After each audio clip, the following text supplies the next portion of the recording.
साथियों नमस्कार। मैं हूं एडवोकेट प्रमोद कुमार। आप देख रहे हैं lawyersncr.com यूट्यूब चैनल। आज मैं बात कर रहा हूं कि पत्नी को जेल कैसे भेजें, पत्नी को जेल भेजने का क्या क्या तरीका है, किन किन धाराओं में फॉल्स एलिगेशन लगाने वाली वाइफ को जेल भेज सकते हैं, किन किन प्रक्रियाओं के तहत भेज सकते हैं और जेल भेजने के उन तमाम तरीकों पर, उन तमाम धाराओं पर आज मैं मुखातिब हूं। साथियों, अगर आपने सही से ये तरीका अपनाया तो आप अपनी वाइफ को, जो आपके ऊपर फॉल्स एलिगेशन लगाई है, फैब्रिकेटेड एलिगेशन लगाई है, कंकॉक्टेड स्टोरी बनाई है और आपको जो है वो गलत केस में, झूठे केस में आपको इम्प्लीकेट करी है, तो ऐसे वाइफ को आप बहुत आसानी से जेल भिजवा सकते हैं। इवन वाइफ को नहीं बल्कि अपने झूठी कंप्लेन देने वाली वाइफ के पूरे परिवार को जेल भिजवा सकते हैं। और आज मैं इन्हीं तरीकों पर आपसे बात करूंगा। अगर आपने मेरे इन तरीकों का इस्तेमाल किया तो दुनिया की कोई ताकत नहीं है कि आपके फॉल्स एलिगेशन लगाने वाली वाइफ को, बहू को कोई जेल भेजने से बचा सकता है। साथियों, आज आईपीसी के 10 ऐसे धाराओं पर, 10 ऐसे महत्वपूर्ण सेक्शन पर, कानूनी प्रक्रियाओं पर मैं आज आपसे बात कर रहा हूं, जिसके अंतर्गत पत्नी को और पत्नी के परिवार को आप जेल भिजवा सकते हैं। आपको मैं आज इसी के बारे में विस्तार से बता रहा हूं। अगर आपकी वाइफ ने आपके साथ गलत किया है, अगर आपने गलत किया है तो फिर आप इस वीडियो को मत देखिए। लेकिन अगर आपके ऊपर फॉल्स एलिगेशन लगाया गया है तो आप अपनी वाइफ को जेल भिजवा सकते हैं इन धाराओं के तहत। मैं उन 10 धाराओं के ऊपर आपसे आज बात कर रहा हूं। अगर आपको झूठे मुकदमों में फंसाया गया है, अगर आपके ऊपर फॉल्स एलिगेशन लगाया गया है, आपके ऊपर झूठे आरोप लगाए गए हैं, आपके माँ बाप, भाई बहन, भाभी सब पर झूठे आरोप लगाए गए हैं और झूठे आरोप लगाकर DV act, DP act, 498A, दहेज प्रताड़ना का 323, 324, मारपीट, छेड़छाड़ 354, ऐसे तमाम जो फॉल्स एलिगेशन लगा करके, आपको फैब्रिकेटेड एलिगेशन लगा करके आपके परिवार को फंसाया गया है, तो आप इस वीडियो को आखिरी तक सुनेंगे। साथियों, 211 क्या कहता है? 211 है, इसमें फॉल्स एलिगेशन की बात करता है। 211 false charge of offence made with intent to injure. Section 211 211 to 11, whoever with intent to cause injury to any person institutes or cause to be instituted any criminal proceeding against that person or falsely charges to any person with having committed an offense knowing that there is no just or lawful ground for such proceeding or charges against that person shall be punished with 2 years or maybe with fine or both। ये कहता है section 211। झूठा आरोप लगाकर निर्दोष व्यक्ति को फंसाने के खिलाफ इन धारा का इस्तेमाल किया जाता है। कोई व्यक्ति किसी निर्दोष व्यक्ति पर उसको नुकसान या क्षति पहुंचाने के उद्देश्य से एफआईआर कराएगा, क्रिमिनल प्रोसीडिंग कराएगा, तो ऐसे केस में इन धाराओं के तहत आप एफआईआर करा सकते हैं। आपने देखा होगा, वाइफ झगड़ा होते ही मायके चली जाती है, मायके जाकर कुछ दिन रहेगी या मायके वाले उनको बताएंगे कि भाई ऐसे ऐसे फंसा दो, ऐसे ऐसे फलाने आदमी को रख दो केस में। वो खुद ही आपके पास आएंगे, आपसे समझौता करेंगे। और जब घर के लोग जब इसे ऐसे सिखाते हैं तो लड़कियां जाती है पुलिस कंट्रोल रूम में को डायल करती है 100 को, या जहां भी जो ऑथराइज पुलिस कंट्रोल रूम है, और उसके बाद पुलिस आती है, पुलिस ले जाती है। जब पुलिस को अप्रोच करती है तो पुलिस जो है अपने हिसाब से भी कुछ कंप्लेंट बनवा लेती हैं और उसके बाद जो है जितने फैब्रिकेटेड एलिगेशन लगा सकते हैं, झूठी कंप्लेन लगा सकती हैं, झूठी कंटेंट से स्टोरी बना सकती है, कुकड स्टोरी बना सकती हैं, वो तमाम स्टोरी बना करके आपके खिलाफ, पति के खिलाफ या पति के परिवार वालों के खिलाफ वो कंप्लेन दे दी जाती है। दोस्तों, जैसे एग्जांपल देखिए, मेरे पति, मेरे देवर या मेरे सास ससुर ने मेरे से दहेज की मांग की और शादी में पहले से इतने पैसे मिले थे, I-20 मांग रहे थे, I-10 मांग रहे थे, वगैरह वगैरह इस तरीके का एलिगेशन लगाएगी। और जब नहीं देने पर उन्होंने कहा कि नहीं लेकर आओगे तो मैं घर से धक्का मार के निकाल दूंगा, और मेरे पिताजी किसी तरीके से शादी में ऐसे ऐसे पैसे का बंदोबस्त किए, ऐसे ऐसे अरेंजमेंट किए, और अपने स्वेच्छा से उन्होंने जो उनको लगा वैसे उन्होंने दिया, और अब जो है I-20 की मांग कर रहे हैं जो हम देने में सक्षम नहीं है, और इसी के वजह से मुझे घर से बाहर धक्का मार के निकाल दिया है। पति ने मारा, ससुर ने मारा, इवन कई बार तो सास ससुर पे जो है एलिगेशन लगा दिया जाता है कि मेरे साथ छेड़छाड़ भी किया। पति पर 377 यानी अप्राकृतिक यौनाचार का आरोप लगा दिया जाता है। देवर पे 376 का आरोप लगा दिया जाता है, 354 का आरोप लगा दिया, छेड़छाड़ और रेप का लगा दिया जाता है। तो इस तरीके से फॉल्सली इम्प्लीकेट करके केस कराई जाती है। इस तरीके से ऐसी पत्नियों को सबक सिखाना जरूरी है दोस्तों। अब दोस्तों होता क्या है कि जो आपके माता पिता, आपके परिवार के लोग, आपके भाई भाभी, आपके पिताजी, आपके ताता ताऊ, इन लोगों को भी फंसा देती है लड़कियां केस में। वो भूल जाती है कि जो आरोप लगा रही है उसे खुद ही साबित करना पड़ेगा जब मैटर ट्रायल में आएगा। अब ऐसे केस में जो आपके पिताजी, आपके माताजी, आपके ताऊ, आपके चाचा, आपके भाई, आपके बहन अलग अलग प्रदेश में, कोई 200 किलोमीटर दूर, कोई 300 किलोमीटर दूर, कोई 400 किलोमीटर दूर, कोई 500 किलोमीटर दूर, कोई 1000 किलोमीटर दूर, कोई दूसरे शहर में, कोई दूसरे स्टेट में जो लोग रह रहे हैं, जीवन यापन कर रहे हैं, उन लोगों को भी फंसाया जाता है। उन लोगों पर छेड़छाड़ का आरोप लगाया जाता है, दहेज मांगने का आरोप लगाया जाता है, मारपीट का आरोप लगाया जाता है। तो ऐसे केस में आपको लड़ने की जरूरत है। ऐसे केस में आपको मजबूती के साथ लड़ने की जरूरत है, और लड़की पक्ष के खिलाफ मजबूती से लड़कर लड़की पक्ष को जेल भिजवाने की बहुत जरूरत है दोस्तों। तो दोस्तों, जब भी ऐसे फॉल्स एलिगेशन हो जहां आपके पास प्रूफ हो, सबूत हो, जिस दिन घटना, टाइम, डेट, जिस दिन घटी है घटना उस दिन का टाइम, डेट आपकी वाइफ ने बताई है कि इस टाइम पर उनके साथ ऐसे हुआ, वैसे हुआ, मारपीट हुआ, छेड़छाड़ हुआ, वगैरह वगैरह। तो ऐसे घटना, तारीख का डेट सुनिश्चित करें, उसे नोट डाउन करें। उस वक्त आप अगर नहीं हैं तो वो कहाँ है उसका आप सीसीटीवी फुटेज आपके पास हो, कोई अगर आप नौकरी कर रहे हैं तो अटेंडेंस मार्क किया गया होगा, उसकी कॉपी आप लगा सकते हैं। कहीं दूसरे प्रदेश में है, टिकट हो आपके पास वहाँ रहने का, कोई होटल की रिसिप्ट हो, तो ये सब चीज़ें आप एविडेंस में लगा सकते हैं। और ये लगाकर सीसीटीवी फुटेज है तो फुटेज को लगा करके आप ऐसे फैब्रिकेटेड और फॉल्स इम्प्लीकेट करने वाली, झूठी एफआईआर कराने वाली जो आपकी बहू है या वाइफ है, उसके खिलाफ, उसके परिवार के खिलाफ सेक्शन 211 यानी 211 आईपीसी में एफआईआर रजिस्टर करा सकते हैं, एफआईआर करा सकते हैं, और जो है आप अपने ससुराल पक्ष के लोगों को आप जेल भेज सकते हैं। दोस्तों 211 में, सेक्शन 211 यानी 211 आईपीसी में 7 साल तक की सजा और जुर्माना का प्रावधान है। अब इसमें करना क्या है कि सिंपली एक एम्प्लेन आपको लिखनी है, पुलिस को अप्रोच करना है, और जो मैंने बताया आपको वो बताना है। जैसे मैं एग्जाम्पल के तौर पर बता दूं कि आप दूसरे शहर में रहते हैं, आपको पता लगा कि आपके भाई, आपकी वाइफ, आपके भाई के खिलाफ या आपके पापा जी के खिलाफ वाइफ ने कंप्लेन किया है, और वो कंप्लेन 498 है, 323, 324, 325, 406, 354, 377, 376 में किया हुआ है। इस तरीके कुछ भी हो सकता है। तो ऐसे में आप पुलिस को अप्रोच करेंगे, पुलिस को लोकेशन की जानकारी देंगे कि आप देंगे पुलिस को कि आप उस शहर में थे ही नहीं, और जो आपके खिलाफ कंप्लेन कराया गया है वो जो है वो झूठा है, वो फैब्रिकेटेड है, वो कंकॉक्टेड है, वो कूकड स्टोरी बनाई गई है। मैं जिस घटना दिखाई गई है हम यहाँ पर थे, मेरा ये अटेंडेंस मार्क है, मेरा ये टिकट है, मेरा ये है, मेरा ये चीज आप सब दिखा सकते हैं, और आप आईओ को कन्विंस कर सकते हैं। आईओ नहीं मानती, आप सीनियर अधिकारी को आप जाकर के कंप्लेन दे सकते हैं। और अगर फिर भी पुलिस नहीं सुनती है तो आप 156(3) में आप कोर्ट में सीधे जा सकते हैं, वहां पर आप इस कंप्लेन को दे सकते हैं। लेकिन दोस्तों एक बात, अधिकतर पुलिस इस केस में मना कर देती है, ज्यादातर तो मना ही कर देती है। फैमिली डिस्प्यूट है, पति पत्नी का विवाद है, इसमें मैं कुछ नहीं कर सकता, आप जो है काम करो, आप कोर्ट चले जाओ। तो ठीक है जी, आप कोर्ट चले जाइए, 156(3) एक वकील साहब को, किसी को अप्रोच करिए, 156(3) में आप एप्लीकेशन लगा दीजिए। ऐसे में आपको सीधे कोर्ट को अप्रोच करना बहुत जरूरी है। 156(3) में दोस्तों एफआईआर रजिस्टर करने के लिए कोर्ट में जाना है। इसको याद रखना है कि अगर पुलिस नहीं एफआईआर करती है तो आपको कोर्ट में जाना है।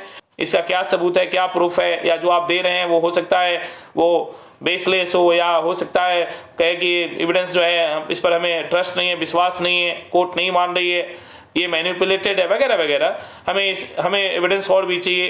तो एक बात तो जरूर है कि एविडेंस आपको चाहिए, और जब एविडेंस आपको चाहिए तो जज साहब क्या करेंगे, इसको डिसमिस कर देंगे। आपके 156(3) को तो डिसमिस कर देंगे, लेकिन CRPC 200 में इसको कन्वर्ट कर देते हैं जज साहब। लेकिन दोस्तों ये भी मौका आपके लिए बहुत अच्छा है, अगर CRPC 200 में भी कन्वर्ट हो जाता है आपका एप्लीकेशन, तो ये भी मौका बहुत अच्छा है। मैं जब ऐसे केस फाइट कर रहा होता हूं, मैं अपनी बात कर रहा हूं, बहुत सारे केसेस देख रहा हूं, जब मैं ऐसा केस फाइट कर रहा होता हूं तो मेरे लिए, मैं समझता हूं कि अगर 200 में भी कन्वर्ट हो गया तो मेरे लिए बहुत अच्छा है। क्योंकि होता क्या है कि जैसे व्हाट्सएप चैट की रिकॉर्डिंग, मोबाइल का लोकेशन, ये जनरली कोर्ट नहीं निकालवाती है, लेकिन जब आप सेक्शन 200 में आपका FIR कन्वर्ट हो जाए, ये आपका कंप्लेंट कन्वर्ट हो जाएगा, तो बहुत आसानी से आप क्लेम कर सकते हैं, और जो जो एविडेंस आपको चाहिए उस एविडेंस के लिए आप लिख सकते हैं, और कोर्ट जो है ऐसे केस में एविडेंस निकाल करके आपको देगी। ये कोर्ट को देना पड़ेगा, और जब कोर्ट को देगा, हमें यही तो चाहिए, और जब एविडेंस मिल जाएगा तो और बेहतरीन तरीका है लड़ने का, और बेहतर तरीके से आप इसको लड़ सकते हैं, और बेहतर तरीके से पनिश कर सकते हैं, और आगे आप इसका इस्तेमाल कर सकते हैं अपने केस में, और दूसरे केस में भी इसका इस्तेमाल कर सकते हैं। जो और आपने कोई केस किया है, कोई मैटर चल रहा है, वहां भी आप इसका इस्तेमाल कर सकते हैं दोस्तों। फॉर एग्जाम्पल, कई बार पत्नियां गलत होती है, एक्स्ट्रा मैरिटल अफेयर में होती है, आप ऑफिस में वर्किंग है, आप देखते नहीं है, आप ध्यान देते नहीं, और कहीं ना कहीं वो इन्वॉल्व होती है, कहीं ना कहीं वो दूसरे से इन्वॉल्व होती है, जो आप तक जानकारी नहीं होती, तो वो भी आपको कॉल रिकॉर्ड से पता चल जाएगा, व्हाट्सएप चैट से पता चल जाएगा। अब क्या है कि इसमें जब कोर्ट इस तरीके से हिचकिचाती है कोई डिटेल देने में, कतराती है कोई डिटेल देने में, तो हम सेक्शन 200 CRPC के तहत बहुत आसानी से डिमांड कर लेते हैं, और बहुत आसानी से वो सारी चीज़ें हमें मिल जाती है, कोर्ट मना नहीं कर पाती, क्योंकि एविडेंस बहुत ज़रूरी है दोस्तों। और ये बहुत अच्छा तरीका है एविडेंस निकालने का, वाइफ के खिलाफ एविडेंस कलेक्ट करने का। तो ये मौका बिल्कुल नहीं छोड़ना है, ये मौका बिल्कुल हाथ से नहीं जाने देना है, ये कंप्लेन करना ही करना है। अब जो मैं नेक्स्ट जो पॉइंट है वो मैं आपसे बात कर रहा हूं, डॉरी प्रोहिबिशन एक्ट सेक्शन 3 का। ये तो मैंने बताया सेक्शन 211 अब मैं बात कर रहा हूं डॉरी प्रोहिबिशन एक्ट सेक्शन 3 का। कई बार कंप्लेन देते समय दोस्तों वाइफ ये कहती है कि जी मैंने दहेज में इतने रुपए दिए, मेरे से दहेज मांगा गया। और दोस्तों जहां भी ये चीज आ जाए, जहां पर लड़की कहे कि मैंने दहेज दिया, मेरे परिवार के लोगों ने दहेज दिया, तो उसी वक्त डॉरी प्रोहिबिशन एक्ट सेक्शन 3 में FIR रजिस्टर कराना है। इस बात को याद रखिए। इसमें जो भी डॉरी आर्टिकल दिया है, चाहे आपके ससुर ने दिया है, आपके साला ने दिया है, या चाचा ताऊ किसी ने दिया है, जो भी हो, उनको 5 साल तक की सजा और 15,000 का जुर्माना तो होना ही होना है। इसके अलावा कोर्ट जितना डॉरी आर्टिकल दिया है उतना ही डॉरी आर्टिकल का पनिशमेंट भी, जुर्माना भी कर सकता है, और करता ही है।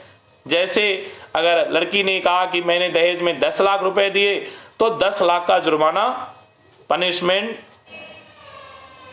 जो है वो कोर्ट आपके सास ससुर के खिलाफ, यानी जो डॉरी आर्टिकल जिसने क्लेम किया मैंने दिया, उनके खिलाफ भी होगा। तो होता क्या है कि जैसे ये बात आएगी तो वाइफ जो है आपके घुटनों में आएगी और उसके बाद समझौता करने की कोशिश करेगी।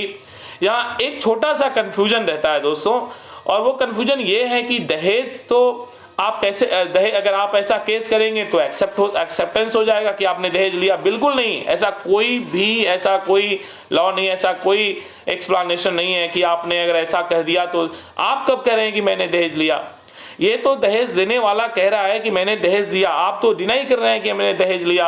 आपने तो कहीं नहीं कि मैंने दहेज लिया, इसमें कभी आपने एक्सेप्ट किया ही नहीं है ना आप करते हैं। मैं अब पहले आपको बताया सेक्शन 211, फिर बताया आपको डाउरी प्रोहिबिशन एक्ट सेक्शन 3। अब मैं आपको बता रहा हूँ थर्ड पॉइंट, सेक्शन 340 IPC। देखिए, जब भी केस रजिस्टर होता है तो वाइफ कभी न कभी झूठ बोल ही जाती है। वाइफ कई बार वर्किंग होती है, कहती है मैं वर्किंग नहीं हूं, मैं तो जॉब छोड़ दी। इसके अलावा और भी बहुत सारी चीजें हैं, कोर्ट के भी छुपा लेती हैं, मना कर देती हैं, झूठ बोल देती हैं। उन चीजों को पकड़ना है, उन चीजों को कलेक्ट करना है और वाइफ के खिलाफ 340 में एप्लीकेशन लगानी है। देखिए, वाइफ से विवाद होता है तो वाइफ क्या डोमेस्टिक वायलेंस का केस करती है, मेंटेनेंस का अंडर सेक्शन 125 में केस करती है, डीवी एक्ट में केस करती है, आपको 13A में डाइवोर्स का केस करती है, या फिर सेक्शन 9 का केस करती है। जैसा भी कोई भी केस करती है तो उसमें क्या होता है कि वो गलत जानकारी देती है, गलत स्टोरी बनाती है, गलत एविडेंस देती है। तो ऐसे केस में या फिर कोर्ट में जब आती है तो वहाँ भी गलत गवाही देती है, गलत एविडेंस लगाती है अपने FIR के सपोर्ट में। तो जैसे ही आपको ऐसा लगे कि गलत हुआ है, गलत लगा रही है, गलत एविडेंस दे रही है, तो आप एविडेंस कलेक्ट करें और उसी FIR की कॉपी लगा करके, एविडेंस को लगा करके आप कोर्ट में जाइए कि आपकी वाइफ ने ये चीज़ें झूठ बोली हैं, ये चीज़ें गलत फैब्रिकेटेड आरोप लगाई हैं जिसका ये दस्तावेज है, ये एविडेंस लगाई हैं जिसका ये दस्तावेज है। तो इस तरीके से आप सेक्शन 340 में जाकर के सजा करा सकते हैं अपनी वाइफ को। दोस्तों, अब आप पूछेंगे इसमें सजा कितनी है, तो देखिए, जो झूठ बोलकर नुकसान होता है हमें सजा होती है, सेम टू सेम वाइफ के खिलाफ भी वही होगा। अगर आपको जो सजा उस केस में आपको होना था वही सजा आपकी वाइफ को भी होगा, इस बात को याद रखिए। अब जो है मैं नेक्स्ट पॉइंट पे आता हूं, पॉइंट नंबर 4 पे, वो है डेफामेशन सेक्शन 500। इसमें भी दोस्तों 2 साल की सजा का प्रावधान है। जैसा कि आप सब जानते हैं, सेक्शन 500 में FIR रजिस्टर करा सकते हैं डेफेमेशन के लिए। इसमें 2 वर्ष की सजा, जुर्माना दोनों ही है। अब डेफामेशन में 2 तरीके, 2 पार्ट है। एक तो सिविल डेफामेशन है, इसमें आप डैमेज भी क्लेम कर सकते हैं। दूसरा है क्रिमिनल डेफामेशन, इसमें सजा करा सकते हैं। तो ये आपके ऊपर है कि आप दोनों करा सकते हैं। आप सिविल डिफामेशन में जाना चाह रहे हैं, क्रिमिनल डिफामेशन में जाना चाह रहे हैं, सेक्शन 499 एंड 500 में आप जो है वो जो है इसे सजा करा सकते हैं। अब डेफामेशन क्या है, वो भी वहाँ भी आप लोगों को कंफ्यूजन होगा, वो भी मैं क्लियर कर दूं।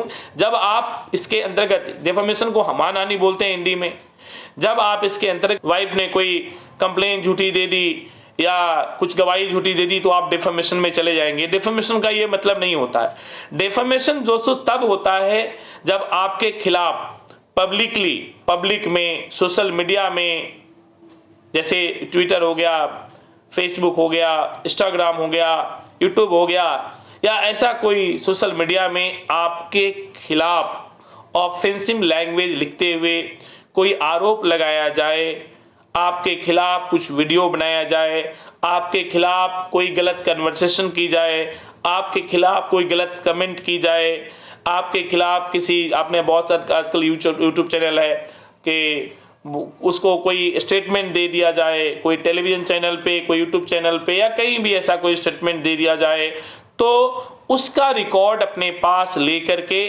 और आप कोर्ट में दे सकते हैं। या कोई ऑडियो वीडियो रिकॉर्डिंग हो, किसी से मोबाइल कन्वर्सेशन हुआ हो जिसमें आपके ऊपर ऑफेंसिव लैंग्वेज का इस्तेमाल करते हुए आपके ऊपर गलत जो है वो एलिगेशन लगाया जा रहा हो, जिससे आपको लग रहा हो कि भाई मेरा जो मान हानि है वो लॉस्ट हो रहा है, मेरे खिलाफ कुछ चीज़ें भड़काई जा रही हैं, बोली जा रही हैं जो मैंने नहीं किया है, तो ऐसे केस में आपको जो है मान हानि के तहत आपको केस करना है, सेक्शन 500 में जाना है। पब्लिक में कोई जाकर ऐसा बोलता है उसका रिकॉर्ड मेंटेन करना है और उस पर्सन की रिकॉर्डिंग जो है आपको कोर्ट में लगाना है। इससे क्या होगा कि अगर ऐसा कुछ हुआ है तो आप मानहानि का मुकदमा कर सकते हैं और कंपेंसेशन भी मांग सकते हैं और क्रिमिनल ऑफेंस में भी आप FIR करा सकते हैं। दोस्तों, अब एक और है जो नेक्स्ट पॉइंट है, वो है सीनियर सिटीजन एक्ट। अब क्या होता है कि जनरली जो है वाइफ जब कोई इस तरह का FIR करती है, 498, 323, 324, 325, 376, 354, 377 वगैरह वगैरह जनरली करती ही है वाइफ। आजकल 90% केस फेक हो रहा है, फॉल्सली इम्प्लीकेट किया जा रहा है। तो ऐसे केस में माता पिता जो 200, 300, 400, 500 किलोमीटर दूर रहते हैं, फैमिली के लोग मैट्रिमोनियल प्लेस पे नहीं रहते, मैट्रिमोनियल डिस्प्यूट्स उनका कोई लेना देना नहीं होता, ऐसे केस में बूढ़े माँ बाप को या आपके दादाजी को, दादी जी को, जो सीनियर सिटीजन है उनको फंसा दिया जाता है, उनको भी पुलिस के चक्कर लगवाने पड़ते हैं, उनको भी बुला घसीटा जाता है केस में। तो ऐसे केस में वाइफ सोचती है कि घर के बुजुर्गों के खिलाफ भी मामला बनेगा, ये थाने में आएंगे, बहुत मज़ा आएगा।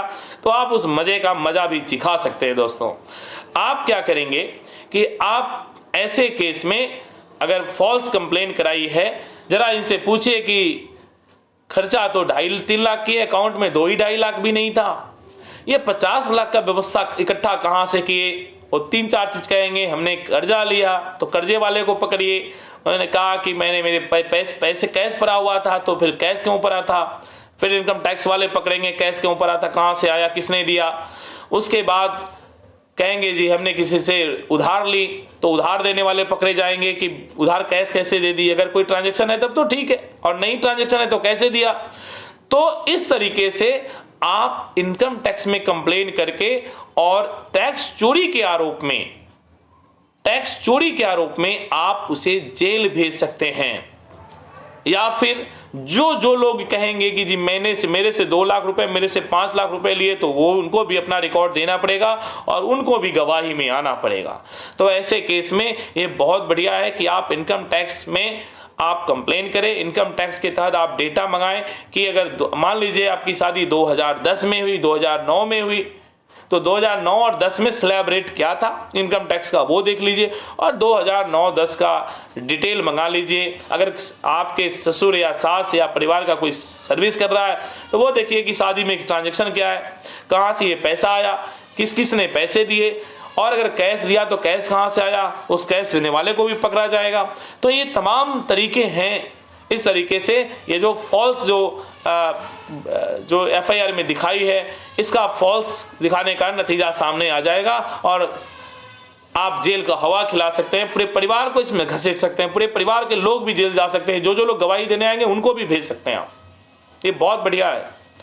तो इस तरीके से आप जो है पत्नी के परिवार को आप जेल भेज सकते हैं, पत्नी के परिवार को आप सजा करा सकते हैं, पत्नी के परिवार को आप जो है आप सलाखों के अंदर करा सकते हैं। ये पूरा मैंने तरीका आज बताया कि जेल भेजने के क्या क्या तरीके हैं। तो कुल मिलाकर मैंने आपसे कई बिंदुओं पर बात करी, उसमें आप फिर से मैं एक बार समअप कर देता हूँ। पहला था सेक्शन 211, उसके बाद मैंने आपको बताया डाउरी प्रोहिबिशन एक्ट सेक्शन 3, फिर मैंने आपको बताया सेक्शन 340, फिर उसके मैंने बताया सेक्शन 405 और 499, 500 डेफामेशन, फिर मैंने आपको बताया सीनियर सिटीजन एक्ट, फिर मैंने बताया आपको ये इनकम टैक्स। तो ये तमाम जो 10 ऐसे लॉज हैं, इन 10 लॉज के को धारा बना करके, आधार बना करके आप अपने वाइफ के पूरे परिवार को जेल भेज सकते हैं साथियों, और आप सजा दिला सकते हैं। आप जो है गलत आरोप लगाने का मजा दिखा सकते हैं,